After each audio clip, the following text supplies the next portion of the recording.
എല്ലാവർക്കും നമസ്കാരം. ഞാൻ നിങ്ങളുടെ സ്വന്തം ഗീത ടീച്ചർ കൊടുങ്ങല്ലൂരിൽ നിന്നും.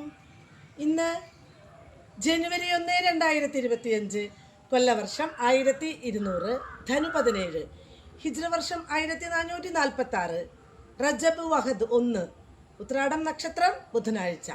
ഇന്നത്തെ ചിന്താവിഷയം: നല്ലത് ചെയ്യുക എന്നതൊരു കടമ മാത്രമല്ല, സന്തോഷം കൂടിയാണ്. കാരണം അത് നമ്മുടെ സമാധാനവും ആരോഗ്യവും വർദ്ധിപ്പിക്കുന്നു. പ്രിയപ്പെട്ടവരെ, ഇന്ന് പുതുവർഷം 2025. പോയ വർഷം കഷ്ടങ്ങളും നഷ്ടങ്ങളും യാതനകളും വേദനകളും നമുക്ക് സമ്മാനിച്ചു. പ്രകൃതി ദുരന്തത്താലും ആപത്തിലും അപകടത്തിലും അല്ലാതെയും നമ്മിൽ നിന്നും വേർപെട്ടുപോയ നമ്മുടെ പ്രിയപ്പെട്ടവർ, ബന്ധുമിത്രാദികൾ, മഹത് വ്യക്തിത്വങ്ങൾ എല്ലാവരെയും മനസ്സാ സ്മരിച്ചുകൊണ്ട് 2025 സ്വാഗതം ചെയ്യുന്നു. പുതുവർഷം പുത്തനുണർവും പുതിയ പ്രതീക്ഷകളും നൽകട്ടെ. ശാന്തിയും സമാധാനവും നന്മയും ഐശ്വര്യവും പ്രദാനം ചെയ്യാൻ സർവേശ്വരനെ പ്രാർത്ഥിച്ചുകൊണ്ട് ഏവർക്കും പുതുവത്സര ദിനാശംസകൾ നേരുന്നു.